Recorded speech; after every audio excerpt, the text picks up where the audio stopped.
ماشاء اللہ لا حول ولا قوۃ الا باللہ العلی العظیم اعوذ باللہ من الشیطان الرجیم بسم اللہ الرحمن الرحیم الحمد للہ وکفی والصلاۃ والسلام علی عبادہ الذین اصطفی اما بعد فرب اشرح لی صدری ویسر لی امری واحلل عقدۃ من لسانی یفقہوا قولی وقل رب ادخلنی مدخل صدق واخرجنی مخرج صدق واجعل لی من لدنک سلطانا نصیرا بسم اللہ وباللہ وتوکلت علی اللہ قال اللہ تبارک و تعالی فی سورۃ البقرہ آیت نمبر 249 اعوذ باللہ من الشیطان الرجیم بسم اللہ الرحمن الرحیم فلما فصل طالوت بالجنود قال ان اللہ مبتلیکم بنہر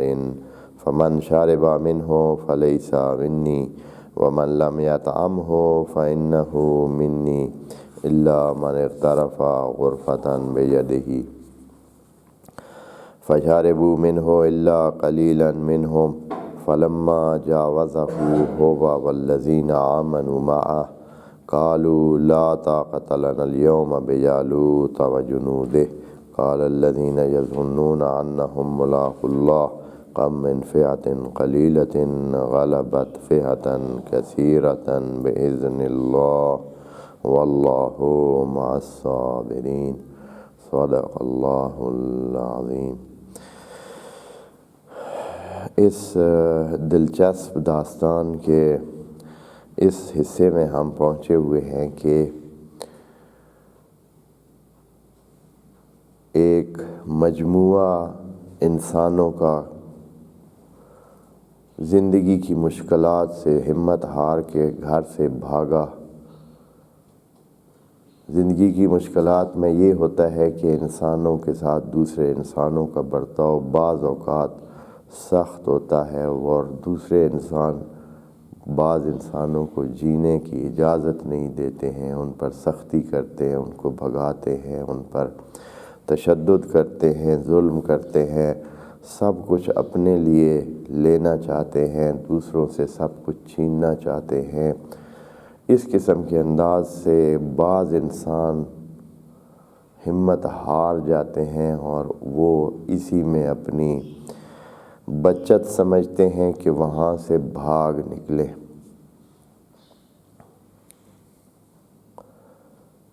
یہ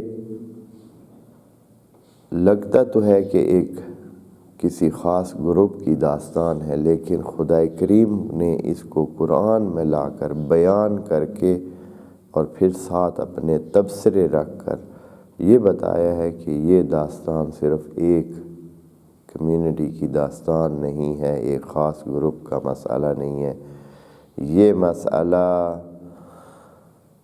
تمام انسانوں کا ہے، چاہے وہ انفرادی طور پر ہوں یا مجموعی طور پر ہوں۔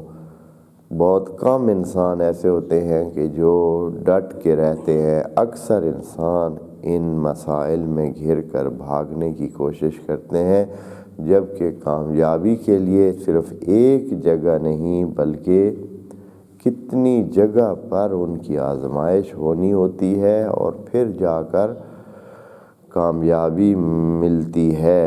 ایک اور آیت میں خدا کریم نے ظاہراً سورہ نام سورت کا ذہن میں نہیں آ رہا ہے، اس صورت میں ہے کہ ایحسب الناس ان یترکوا ان یقولوا آمنا، کہ بس انسان کیا یہی سمجھتے ہیں کہ ہم ان کو چھوڑ دیں گے صرف ان کے یہ کہنے پر کہ وہ ایمان لائے ہیں، جبکہ ہم تو ان کو کتنے آزمائشوں سے گزاریں گے۔ ایسے نہیں ہے کہ بس ایمان لانے پہ چھوڑ دیں گے، یہ تو ایمان لانے والوں کے لیے ہے، ان کے لیے خود ایمان لانا اور ایمان لانے کے آگے بہت سارے مسائل ہیں۔ یعنی جو بھی کام آپ شروع کریں، آپ اس میں پہلے آپ کو شوق ہوگا، جیسے کہ وہ لوگ پہلے جیسے ہی ان کو ضرورت پڑی تو آئے، یہ پہلا سٹیپ ہے، پہلا 7 میں نے عرض کیا ہے نا، مشہور ہے، آپ پتہ نہیں آپ لوگوں نے یہ قصے سنے ہیں نہیں ہیں، پرانے زمانے میں 7 دریاؤں کو طے کر کے پار جانا اور کسی مقصد کو حاصل کرنا، 7 بڑے مشکل مراحل کو طے کر کے جانا، اور قصوں میں اتنا اس چیز کا بیان ہوتا تھا کہ کوئی پہلوان ہوتا تھا، کوئی ہیرو ہوتا تھا، وہ ایک ایک کر کے ان 7 مشکلات کو اور 7 ان جو راستے میں آنے والے بھاری بھرکم کام تھے وہ انجام دینے کے بعد، مثلا یہاں سے جائے گا، پہلے اس کو فرض کریں کہ ایک ایسے جنگل سے گزرنا پڑے گا کہ جہاں سے زندہ بچ کے دوسری طرف جانا ہی مشکل ہے، پھر اس کے بعد آگے دریا آ جائے گا، دریا کے پار جائے گا تو آگے اس کو سانپوں سے واسطہ پڑے گا، اس کے بعد کوئی آگے جائے گا تو اس کے بعد کوئی دیو ہوگا، اس کے ساتھ واسطہ پڑے گا، اس کو بھی جب وہ شکست دے کے آگے جائے گا تو آگے مثلا اس قسم کی ایک اور مشکل کا ایک مسئلہ ہوگا، وہاں اس سے گزرنا ہوگا، جب 7 مشکلیں طے کر لے گا تو پھر جا کر وہاں اپنے اس پہ پہنچے گا۔ یہ قصہ بہت، اس طرح کے قصے بہت سارے اور ہر کسی نے مختلف انداز میں بیان کیے ہوئے ہیں۔ اس داستان میں بھی یہی تقریباً آپ اس کو 7 حصوں میں تقسیم کر سکتے ہیں کہ ہر جگہ ایک مشکل پیش آتی ہے اور اس مشکل کو انسانوں نے طے کرنا ہے، پھر جا کر خدائے کریم نے اپنی رحمت کے دروازے دریچے کھول دینے ہیں اور کامیابی نے ان کے قدم چومنے۔ تو ہم جس مرحلے پہ ہیں وہ یہ مرحلہ ہے کہ ایک نہر آنی ہے تو پہلے سے ہی آگاہ کر رہے ہیں۔ خدا کریم کا یہ اس میں فضل و کرم شامل ہے کہ پہلے سے ذہنی طور پر تیاری کروائی جا رہی ہے کہ ایک نہر آنے والی ہے، اس نہر میں 2 سمجھے مشکلیں ہیں۔ ایک تو یہ مشکل ہے کہ آپ نے اس نہر سے پانی نہیں پینا ہے،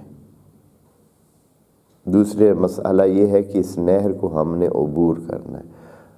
تو یہ دونوں مشکلیں بتا کر مبتلیکم کا جب لفظ کہا ہے تو اس کا مطلب یہ ہے کہ نہر ایک خود آزمائش ہے، اس میں پینے کا مسئلہ بھی ہے اور اس کو عبور کرنے کا مسئلہ بھی ہے۔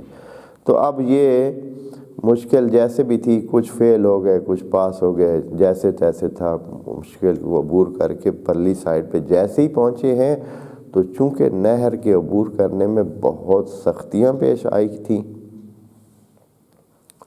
دوسری طرف جیسے ہی پہنچے تو ہمت ہار گئے اور کیا اعلان کیا انہوں نے، جیسے ہم نے پڑھا تھا فَلَمَّا جَاوَزَهُ هُوَ وَالَّذِينَ آمَنُوا مَعَهُ، جب وہ گزر چکے اس نہر سے، وہ جناب طالوت اور ان کے ایماندار ساتھی جب گزر چکے تو قالو، یہاں ہی ان کی ساری انرجی اور ساری ہمت اور طاقت اتنی لگ گئی اس کو کہ انہوں نے کہا کہ یہ حالت ہماری یہاں ہو گئی ہے، آگے ہم کیا کریں گے؟ تو ہمت ہارنے کی بات کر دی، انہوں نے کہا کہ نہیں، ہم تو یہ جو اس دفعہ ہے ابھی ہم یہ کام نہیں کرتے۔ اليوم کا لفظ یہاں لگا، لا طاقت لنا اليوم، یعنی ابھی نہیں، ابھی ہماری تیاری نہیں ہے، بعد میں کریں گے، اور تیاری کر کے آتے ہیں یا پھر کریں گے کبھی۔ اليوم جالوت و جنودہ، جالوت اور اس کے جنود، یعنی خود جالوت ایک اپنی جگہ، جیسے کہ پرانے زمانے میں یہ ہوتا تھا کہ ایک ایک شخص پہ جنگ جو ہے جیتی یا ہاری جا سکتی تھی، ایک شخص کی ہمت پہ، ایک شخص کے طاقت پہ پوری جنگ جیتی یا ہاری جا سکتی تھی۔ جالوت خود اس طرح کا شخص تھا، یعنی خود بھی وہ جنگجو تھا اور لڑائی میں اچھے خاصے پہلوانوں کو جو ہے وہ پچھاڑ دیتا تھا، اور اس کے پچھاڑنے پہ ہوتا یہی تھا کہ جب 1 2 4 پہلوان بڑے شکست کھا جائیں تو باقی تو بھیڑ بکریاں ہوتی ہیں، وہ بھاگ ہی جاتے ہیں۔ یہی کام ہوتا تھا۔ وعلیکم السلام۔ تو اس سے ہمت اور حوصلہ ہار جاتے تھے اگر کوئی بڑا پہلوان. تو جالوت کو علیحدہ اس لیے خدا کریم نے ذکر کیا ہے کہ جنود اس کے علاوہ تھے. بے جالوت یعنی ہم جالوت کا مقابلہ ہی نہیں کر سکتے. وجنود ہی علاوہ اس کے کہ اس کے ساتھ کیا ہے، جنود بھی ہیں، اس کے جنود بھی ہیں.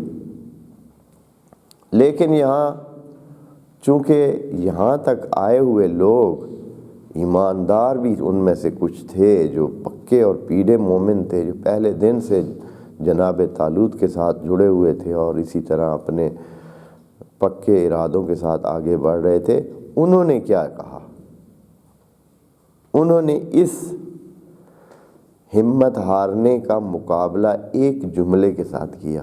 دیکھیں یہ بعض اوقات ایک ایک جملہ، ایک ایک بات جو ہے نا وہ انسانوں کی زندگی میں تبدیلی لا سکتی ہے، اصل زندگی اور کر دیتی ہے. جیسے کیا ہے، قال الذین یظنون، بات اللہ کر رہا ہے، اللہ ہمیں بتا رہا ہے کہ پھر ہوا یوں کہ جو یہ ذہن میں رکھتے تھے، یعنی ایماندار تھے اور ان کے ذہن میں یہ دنیا کی باتیں تھیں نہیں کہ دنیا میں کیا ہو رہا ہے، کس کے پاس کتنا ہے، کون کتنا طاقتور ہے، کون کیا کر سکتا ہے، مشکلیں آگے کیا ہے. نہیں، انہوں نے کہا ہے کہ چونکہ ہمارے ساتھ اللہ ہے، ابھی بھی اللہ ہمارے ساتھ ہے. اگر ہم جیت جائیں، ہار جائیں، ہر صورت میں ہم اللہ کے راستے پر ہیں اور اللہ کی طرف جا رہے ہیں، اور ہر صورت میں ہمیں مشکل ہی نہیں ہے. یعنی ادھر گریں تو بھی ہم اللہ کے اس میں تھے، راستے میں تھے اور اللہ کی اس کے پاس جا رہے ہیں، اور اگر جیت جائیں تو بھی اللہ کے راستے میں ہم نے کامیابی حاصل کی. ہر صورت میں ہماری شکست کی کوئی گنجائش ہے ہی نہیں. جیتوں تو بھی، ہاروں تو بھی، دونوں صورتوں میں ہم جیتے ہوئے، چونکہ ہم ملاقات کرنے جا رہے ہیں اللہ کی. یعنی ہم اللہ کے مقصد اور اللہ کی دی ہوئی گائیڈ لائن پر چل رہے ہیں، تو ہمیں اصلا شک و شبہ ہی نہیں ہے کہ ہم خدا کی طرف جا رہے ہیں. یعنی یہ جنگ کی طرف نہیں جا رہے ہیں، خدا کی طرف جا رہے ہیں. چونکہ اس نے حکم دیا ہوا ہے اور کہا ہوا ہے کہ ادھر جائیں، ہمارا ادھر جانا یہ اللہ کی طرف جانا ہے. چاہے آگے ہم آگ میں جا پڑیں، مر جائیں، قتل ہو جائیں، جس طرح یہ ہم ملاقات الہ کی طرف جا رہے ہیں. یہی راستہ ہماری ملاقات کا راستہ ہے، اللہ کے ساتھ ملاقات کا راستہ ہے. اس لیے انہوں نے کیا کہا؟ انہوں نے کہا وقال الذین یظنون انہم ملاقو اللہ، وہ ظن رکھتے ہیں. یہ ظن کا لفظ بڑا مشکل آفرین بھی ہے، لیکن مشکل ان کے لیے ہے جنہوں نے توجہ نہیں کی ہے. دیکھیں قرآن ہے، بڑی دھیان سے بات لکھی ہوئی ہے، بڑے علم نہیں ہے ان کے پاس، علم کی لیول پر نہیں ہے. علم کی لیول واقعاً کسی کی طرف نسبت دینا بڑا مشکل ہے. یہ تو اللہ کا سلسلہ ہے علم والا. آپ کو بتایا ہوا ہے علم کا مطلب یہ ہوتا ہے کہ آپ علم جب آپ کو حاصل ہو تو آپ کے پاس اس کو جاننا بھی ہے اور اس کو ثابت کرنے کے لیے ساری دلائل بھی موجود ہیں. ہر کسی پر ثابت کرنے کے لیے آپ کے پاس دلائل موجود ہیں. ہر کسی پر ثابت کرنے کے تمام دلائل بھی موجود ہیں، بینہ بھی موجود ہے، شہادتیں بھی موجود ہیں. اس وقت ہوتا ہے علم. جیسے کہ خدا کریم اس لفظ کو اپنی طرف بھی نسبت دیتا ہے کہ لیعلم اللہ ہو، تاکہ اللہ جان سکے. اللہ جان سکے وہ تو پہلے سے جانتا ہے. پھر لیعلم اللہ ہو کیوں کہا؟ کتنی بار قرآن میں یہ لفظ آیا ہوا ہے کہ اللہ نے یہ کام اس لیے کیا ہے تاکہ لیعلم اللہ ہو، تاکہ اللہ جان لے کہ کون مسلمان ہے، کون دوسرے، کون پکے دیندار ہیں، کون دوسرے. کتنی دفعہ آیا ہوا ہے. تو یہ کس لیے آیا ہے؟ اس لیے کہ دوسرے کو ثابت کرنے کے لیے، اس کو باور کرانے کے لیے دلیل یہ چاہیے کہ وہ عمل کر چکا ہو. جب وہ عمل کر چکا ہے تو اب اس کو ثابت کرنے کے لیے اس سے بہتر کیا ہو سکتا ہے کہ اس کو کہا جائے کہ یہ تمہارا کام ہے. اگر ہم کہہ رہے ہیں کہ تم منافق ہو تو اس کا مطلب اس وجہ سے کہا ہے کہ تم نے یہ کام کیا ہے، یہ تمہارا کارنامہ ہے، یہ لیعلم اس لیے خدا کریم اپنی طرف نسبت دیتا ہے۔ یظنون کی کیفیت بھی ہے کہ آدمی جانتا ہے لیکن اس کے دلائل پورے نہیں ہیں اس کے پاس بہت سارے ابھی سوالات ہیں جن کا جواب اس کے پاس نہیں ہے، بہت سارے اس کے پاس سوالات ہیں جن کا جواب نہیں ہے اس کے پاس، اس لیے کہ اس کی معلومات محدود ہیں۔ یہاں اس لیے خدا کریم یہاں بھی اور بھی دو تین کئی دفعہ ہم آیات پیچھے بھی گزار چکے ہیں جس میں یظنون انہم ملاقو ربہم کا لفظ پیچھے ایک آیت میں گزرا ہے کہ وہ لوگ یہ گمان کر رہے ہیں کہ وہ اللہ کے ساتھ ملاقات کر رہے ہیں۔ میں اس کو آپ کو، یہ بہت مہم ہے، یعنی سمجھنے میں، قرآن کے سمجھنے میں بہت مہم ہے۔ میں آپ کو اگر مجھے یاد آ جاتا ہے تو میں آپ کو اس کا بتا دیتا ہوں کہ یہ کس آیت میں ہم نے پڑھا تھا۔ ظاہراً 140 کے بعد کوئی آیت تھی، آپ دوستوں کو احتمالاً یہ یاد نہیں ہوگا، اور میں آپ کو دیکھ کر بتاتا ہوں کہ کہاں اس آیت کا یہ ٹکڑا آیا تھا۔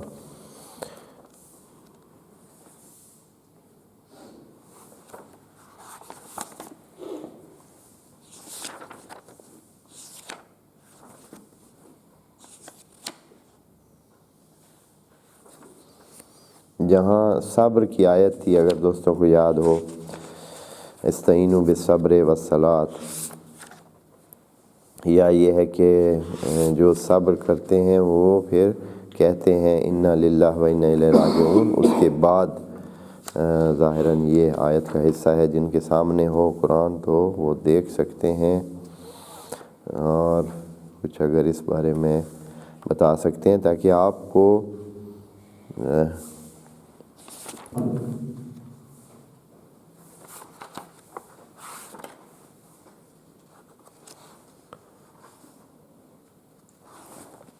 استعینوا بالصبر والصلاۃ والی آیت میں یہ بات تھی۔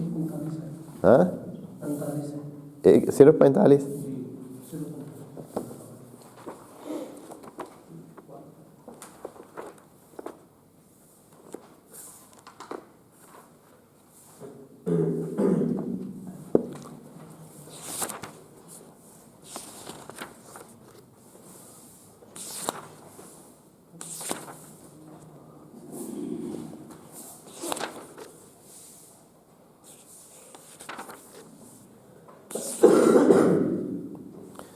ہاں بالکل ایسے ہی ہے، یہ 45 اور 46 آیت ہے۔ وَاسْتَعِينُوا بِالصَّبْرِ وَالصَّلَاةِ وَإِنَّهَا لَكَبِيرَةٌ إِلَّا عَلَى الْخَاشِعِينَ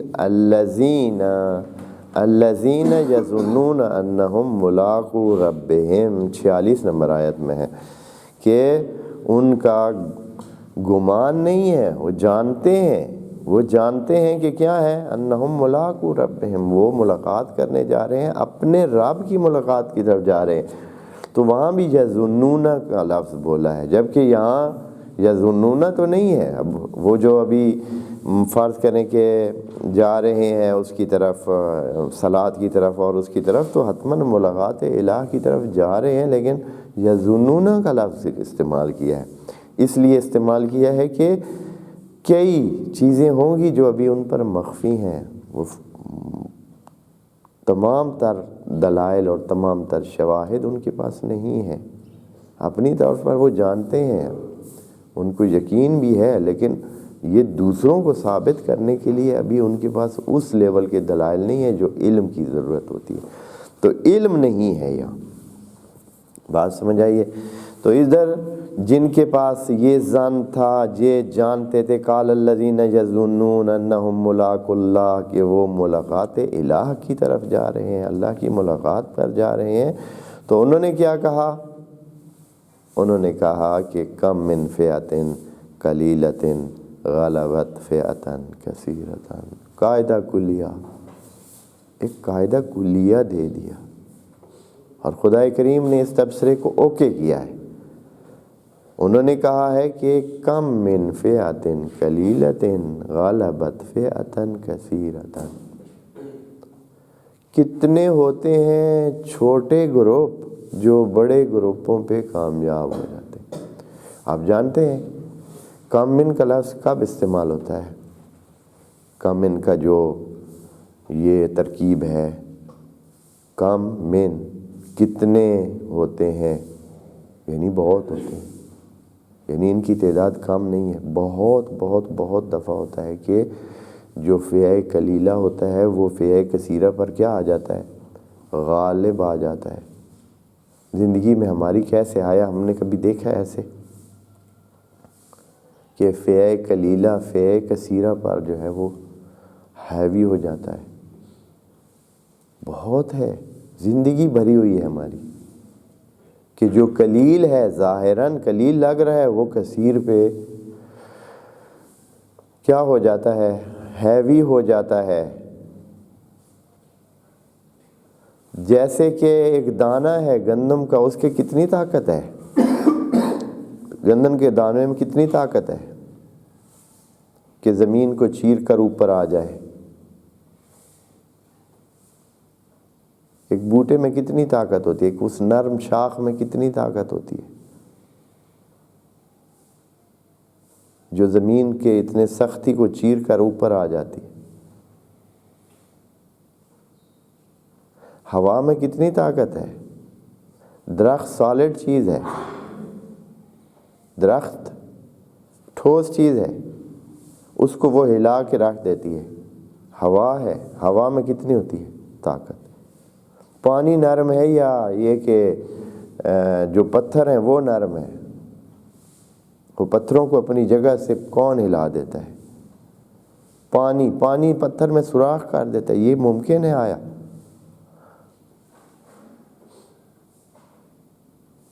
کبھی آپ نے دیکھا ہے کہ نلکے کے نیچے جہاں سے اس کے وہ قطرے گزرتے ہیں، اس جگہ جہاں نیچے پتھر اگر رکھا ہوا ہوتا ہے اس کے لیے اس جگہ پہ اس نے کیا کر لیا ہوتا ہے؟ سوراخ کر لیا رہتا ہے۔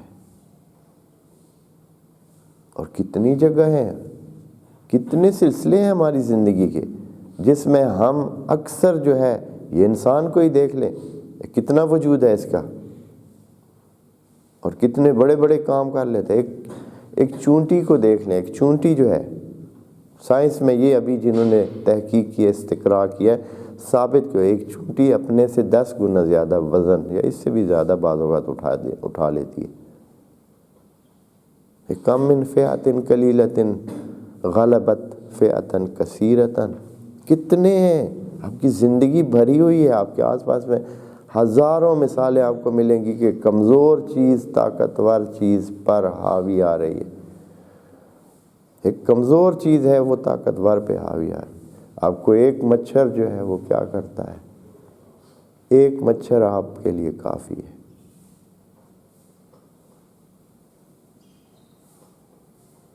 کم من فئۃ قلیلۃ غلبت فئۃ کثیرۃ۔ ایک چھوٹی سی چیز جو ہے وہ کتنے کچھ کر سکتی ہے، بہت کچھ کر سکتی ہے۔ بس یہ چیز یعنی خدا کریم اپنے اس کلیے کے ساتھ یہ بتانا چاہتا ہے، انسانوں آپ کی سوچ ٹھیک نہیں ہے، آپ اپنی سوچ کو ذرا تبدیل کریں۔ اب یہ دنیا کی یہ وسائل دیکھ کر اپنی سوچ نہ بنائیں کہ اس طرح ہوگا، اب چونکہ یوں ہے تو یہی ہوگا۔ نہیں، یہ قاعدے کلیے آپ کے ہیں، یہ آپ نے سوچ بنائی ہوئی ہے۔ خدا کے سامنے سب چیزیں کوئی مسئلہ نہیں ہے۔ اگر خدا ان ساری چیزوں کو مدیریت کر رہا ہے، ان کو چلا رہا ہے، ربوبیت ان کی کر رہا ہے، تو پھر آپ کیوں پریشان ہو؟ اس کے لیے پہاڑ ہو یا ایک کائی ہو، کیا فرق ہے؟ جیسے آپ لفظ پہاڑ کہیں یا لفظ کائی کہیں، ان دو میں آپ کے لیے کتنی زحمت ہوئی ہے۔ آپ نے لفظ بولا ہے پہاڑ اور آپ نے لفظ بولا ہے ایک دانہ، مثلا گندم کا دانہ، تو کتنا آپ کو زحمت فرق لگا ہے، زحمت ہوئی۔ یہی ہے خدا کے لیے اس طرح ہے۔ ہم یہ سمجھتے ہیں کہ پہاڑ بہت بڑی چیز ہے اور بڑی، لیکن وہ خدا کے سامنے دونوں اسی لیول کی ہیں۔ بس یہ نہ سمجھیں کہ اس طرح ہی ہوگا کہ ہمیشہ جو ظاہری طور پر وسائل والا ہوگا وہی جیتے گا. نہیں ہے ایسے، کبھی بھی ایسے نہیں ہے. ابھی دیکھیں گے آگے مثال خدا کریم نے دینی ہے، یعنی جو یہاں اس کا تفصیل سے ذکر نہیں ہے لیکن پتہ ہے کہ کیا ہوا.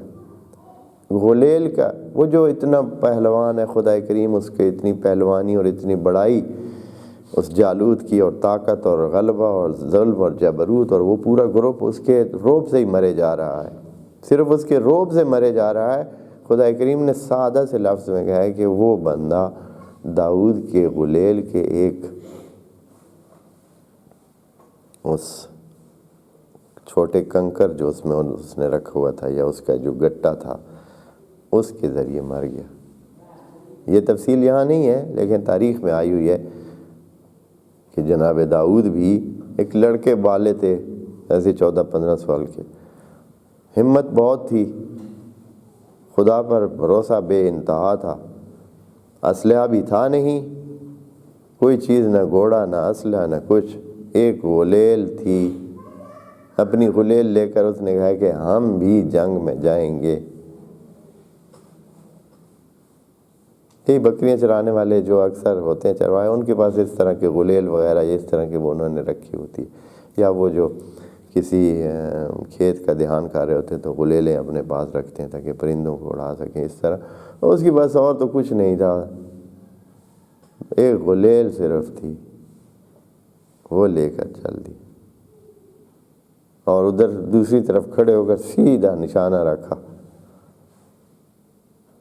غلیل کا، اور اللہ کا کرنا، غلیل کا وہ جو گٹا تھا وہ سیدھا اس کے ماتھے میں جا ٹکا. کس کے؟ جالوت کے. اور وہ اتنی سختی سے لگا کہ وہ گر گیا اور وہاں ہی ڈھیر ہو گیا. اس کا گرنا تھا کہ پوری فوج تتر بتر ہو گئی. اس کا سارا قیام ہی اس کے وجہ سے تھا، اس کے زور پہ تھا، اس کی وجہ سے ہمت سارے کر کے کھڑے ہوتے تھے کہ بھائی وہ ہے تو بس ہمارے پاس سب کچھ ہے. کم من فئۃ قلیلۃ غلبت فئۃ کثیرۃ. یہ ہمیں کیا بتا رہا ہے؟ خدا کریم کہتے ہیں یہ آپ مشکلات کو نہ دیکھیں، مجھے دیکھیں، میری مدیریت کو دیکھیں، میرے اس کو دیکھیں کہ میں نے آگے کیا کرنے. اب ہمت کریں، آگے بڑھیں. کتنی دفعہ ایسے ہوئے. اسلام نے آ کر پھر اس چیز کو کتنا ثابت کیا. پہلے جنگ بدر میں کتنے تھے جی؟ سارے مسلمان، گنتی کے مسلمان تھے 313 تھے ظاہراً، ہاں اتنے تھے ظاہراً، اسی کے قریب کوئی عدد تھا. اچھا اس میں سے دوسری طرف 1000 سے اوپر تھے، یعنی 3 گنا زیادہ تھے. ادھر تلواریں کتنی تھیں؟ حتی تلواریں پوری نہیں تھیں. گھوڑے تو 2 یا 3 تھے سارے، یا اسی مقدار میں تھے. کچھ اونٹ تھے، کچھ بس ایسے ہی جس کو ہم کہہ سکتے ہیں بجت رٹا یا لشکر، ہاں یعنی جن کے پاس وہ اپنا سامان بھی نہ ہو. یہ ایسے ہی ہے جیسے آج کل کے فوجی کے پاس مثلا بوٹ بھی نہ ہو، بوٹ بھی نہیں، وہ چپلوں کے ساتھ جناب جا رہا ہے. ہاں اسلحے کی جگہ اس نے جو ہے نا وہ ڈنڈا اٹھایا ہوا. اس وقت اسی طرح سے تلواریں بھی 313 تھے، تو لکھا ہوا ہے تاریخ میں کہ بالکل محدود لیول کی کوئی کام کی تلواریں تھیں. وہ بھی پتہ نہیں کہیں سے کسی نے مطلب اس کے وہ دادا جی نے جو رکھی ہوئی تھی وہ اٹھا کے لے آیا، کسی نے کون سی اس طرح کی، یعنی کوئی خاص جیسے باقاعدہ اسلحہ بھی نہیں تھا. اس لیے کہ یہ جنگجو قوم نہیں تھی. مسلمان جنگجو نہیں ہے، اصلاً اس چیز کے لیے نہیں ہے، اصلاً یہ راستہ وہ نہیں ہے. جنگ والی چیز ہے نہیں. جنگ ایک مجبوری ہے اگر ہوئی کبھی تو. جنگ چیز نہیں ہے، اول سے نہیں ہے. جنگ مقصد نہیں ہے. کم من فئۃ قلیلۃ قلیلتن غلبت فئتن کثیرتن، اس چیز کو سارے دوست جو ہے یہ جملہ اپنی زندگی میں رکھیں، اس کو بار بار اس کو کہیں، اپنے زبان پہ لے آئیں اور اپنی زندگی کو بنائیں، نہ ہمت ہاریں۔ دوسری جنگ میں ایسے، تیسری جنگ میں ایسے، یعنی جو اسلام کی جنگیں لڑی گئی ہیں ان میں کبھی بھی مسلمان لشکر دوسرے لشکر سے زیادہ نہیں تھا، ایک میں بھی۔ دوسری طرف سے لشکروں کی بھرمار ہوتی تھی، لیکن ادھر ایماندارانہ ہمت تھی جو کیا کرتی تھی، وہ ان کو حوصلہ دیے رکھتی تھی، اور کامیابی کے بغیر کوئی دوسرا راستہ نہیں ہوتا تھا، یہ خدا کی طرف سے۔ اور پھر خدا نے اس بات کی تائید کی ہے کہ ہم نے آپ کو کامیابیاں دی ہیں، یعنی اے انسانوں ہم آپ کی ہمت کے بلبوتے پر آپ کو کامیابی دلواتے ہیں، نہ یہ کہ اس ظاہری طاقت کے بلبوتے پر۔ یہ چیز نہیں ہے، اصل یہ چیز نہیں ہے کہ آپ کے پاس کتنا ہے، دیکھنا یہ کہ آپ کے پاس ہمت کتنی ہے، آپ نے خدا کے راستے میں کتنا کچھ ڈٹ کے اور ثابت قدمی سے کام لیا ہے۔ پھر خدا کریم نے اس میں وہ ڈال دینی ہے تھوڑی سی اپنی ساتھ، اور بس کام ختم ہو جانا ہے۔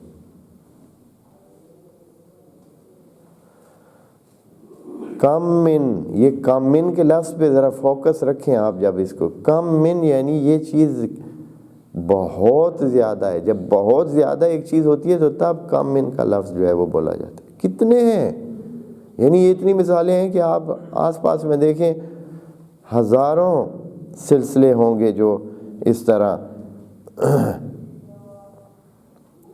کم من فئۃ قلیلۃ غلبت فئۃ کثیرۃ، البتہ آگے خدا کریم نے یہ کہا ہے بِإِذْنِ اللہ۔ یہ یاد رکھیں کہ یہ کام ایسے نہیں ہے، آپ یہ سمجھیں نا کہ نہیں، بِإِذْنِ اللہ یعنی اللہ نے یہ چیز الاؤ کی ہوئی ہے، اللہ نے یہ چیز اجازت دی ہوئی ہے، یہ چیز اگر ہوتی ہے تو بِإِذْنِ اللہ ہوتی ہے۔ ایسے نہیں ہے کہ ہر چیز جو ہے جو ہوتی ہے وہ اللہ کی خواہش ہے یا نہیں ہے، یہ علیحدہ ہے۔ ہاں یہ پھر اس طرح ہے کہ اس میں اسلام کا تعلق بھی نہیں ہے، دین کا تعلق نہیں ہے۔ یہ جو کم من فئۃ قلیلۃ غلبت فئۃ کثیرۃ، یہ جملہ یونیورسل ہے، یعنی کائناتی ہے، یعنی یہ قانون ہے خدا کا۔ یہ صرف یہ نہیں کہ دین کی وجہ سے کہ چونکہ دین والے نہیں، بعض اوقات جو دین پر نہیں ہیں دینداروں پر بھی ان کا غلبہ ہو سکتا ہے، اگر وہ ہمت کرتے ہیں تو خدا کریم ان کے ساتھ ان کا ساتھ دیتا ہے اور ان کو جیت دلواتا ہے۔ کتنی دفعہ ایسے ہوئے، مسلمانوں کو کیا ہوتی ہے، شکست ہوتی ہے، اس لیے کہ ہمت دوسری طرف کھڑی ہوتی ہے۔ وہ جو ثابت قدمی ہے، وہ جو ان اللہ مع الصابرین کا جملہ آخر میں خدا کریم نے لگا کر اس کو بالکل فائنل کر دیا ہے، واللہ مع الصابرین، اور آپ یہ جان لیں کہ اللہ صابروں کے ساتھ ہے۔ واللہ مع المؤمنین نہیں کہا، واللہ مع المتقین نہیں ہے، یہ علیحدہ کا کیٹیگری ہے، صابرین کی کیٹیگری بالکل علیحدہ ہے۔ صابرین اپنے ساتھ پائیں گے اللہ کو، صبر کریں، ہمت کریں، ڈٹ کے رہیں، جم کے رہیں، اپنے کام کو ایک سمجھ کر پہلے اس کو شروع کریں، اور پھر جب شروع کریں تو پھر اس کے ساتھ چلتے رہیں، اور پھر یقینی جانیں، کبھی بھی شک نہ کریں کہ آپ کامیاب ہو۔ پتہ نہیں آپ لوگوں نے یہ چیز سنی ہے یعنی، یہ داستانیں ہیں داستانیں ہیں، اسطورے، لیکن ہو سکتا ہے یعنی یہ امکان ہے۔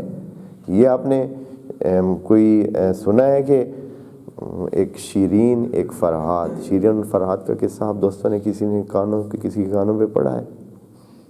ایک مشہور چیز ہے،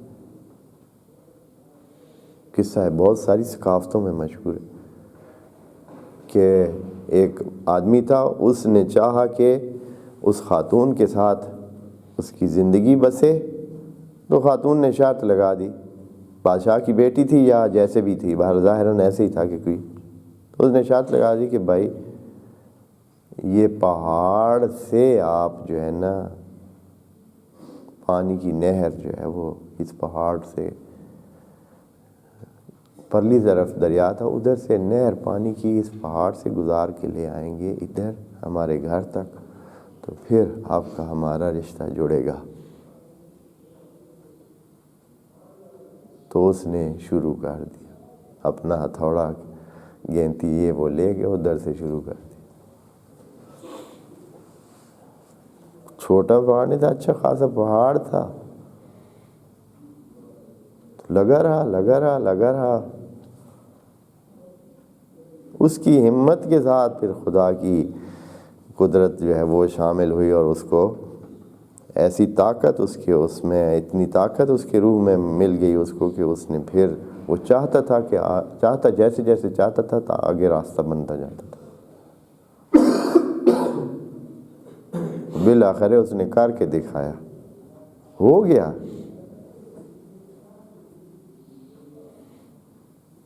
کتنے ایسے کام ہوئے پڑے ہیں دنیا میں جو نا باور کردنی ہے، یعنی اصلا بندے کو لگتا ہے کہ یہ تو ہو ہی نہیں سکتا، لیکن ہوا ہے۔ وہی کام جو نہیں ہونے والا تھا ہوا ہے۔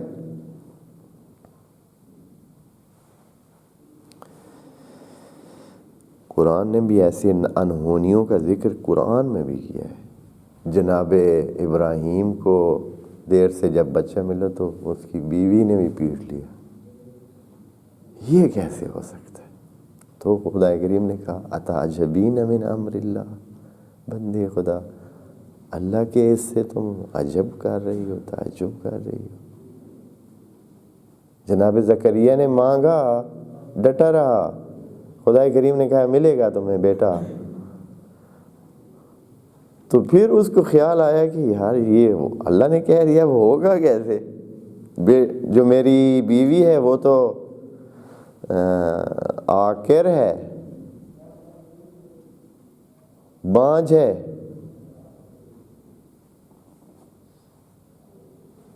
خدا کریم نے کہا کہ یہ ہوگا،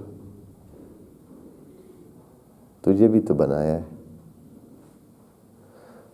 فرق نہیں ہے اللہ کے، بس ہمت چاہیے، یعنی وہ مانگنا چاہیے۔ آپ مانگیں، یہ کہ کس طرح ہوگا یہ چھوڑیں، اللہ پر اتنا ٹرسٹ کریں۔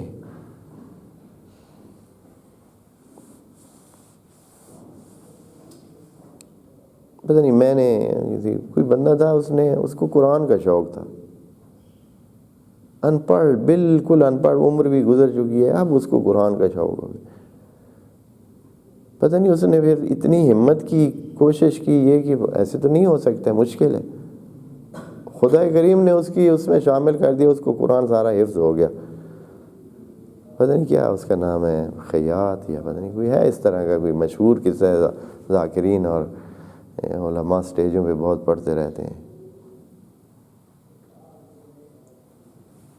خود ہی اس کو ایسے قرآن پورا حفظ ہو گیا۔ یعنی اس کو آپ ادھر سے مربوط جانیں کہ کوئی طاقت ہے، اس کا دخل ہے، وہ مدیریت کر رہی ہے، وہ ربوبیت کر رہی ہے۔ ہمیں جو چیز اس نے کہی ہے وہ یہ ہے کہ آپ کم من فئۃ قلیلۃ غلبت فئۃ کثیرۃ کے اصول کو مان لیں۔ کسی چیز کو یہ نہ سمجھیں کہ یہ ہم سے نہیں ہو سکتی، یہ کام نہیں ہونے والا۔ بہت بڑے بڑے کام، اگر آپ جیسے علماء بڑے دوسرے تیسرے جب ہندوستان میں تھے، قائد اعظم اور یہ لوگ جب یہ کوشش کر رہے تھے کہ دوسرا ملک بنے، تو یہ لوگ ہنستے تھے،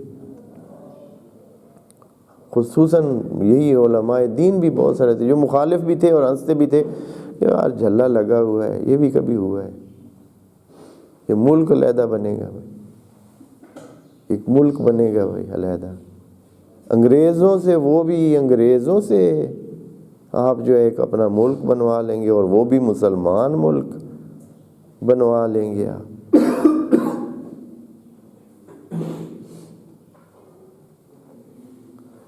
وہ اقبال نے تب بھی ایک شعر کہا ہے، اسی لیے اس سے ضمن میں نہیں، لیکن ویسے جوانوں کی ہمت کے لیے، لڑا دے ممولے کو شہباز سے، ممولہ کیا چیز ہے، شہباز کیا چیز ہے، لیکن آپ میں اگر ہمت ہو تو آپ ممولے کو شہباز سے لڑا سکتے ہیں اور شہباز پر آپ کامیابی حاصل کر سکتے ہیں۔ کم من فئۃ قلیلۃ غلبت فئۃ کثیرۃ، مشکلات اتنی نظر آئیں گی کہ آپ کو ادھر سے ہمت آپ کی ختم کریں گی۔ زندگی بھری ہوئی ہے مشکلات سے، لیکن خدا کریم کا فارمولہ یہ ہے کم من فئۃ قلیلۃ غلبت فئۃ کثیرۃ۔ اور یہ آیت، یہ ٹکڑا قرآن میں کئی بار آیا ہوا ہے، صرف اس ایک جگہ نہیں، کتنی جگہ آیا ہوا۔ کم من فئۃ قلیلۃ غلبت فئۃ کثیرۃ، اور آگے جو اس کے اوپر پکی مہر ہے واللہ مع، کہ آپ ڈٹے رہیں، اللہ آپ کے ساتھ ہوگا، اس سے بڑھ کر اور کیا چاہتے ہو۔ والسلام علیکم ورحمۃ اللہ وبرکاتہ۔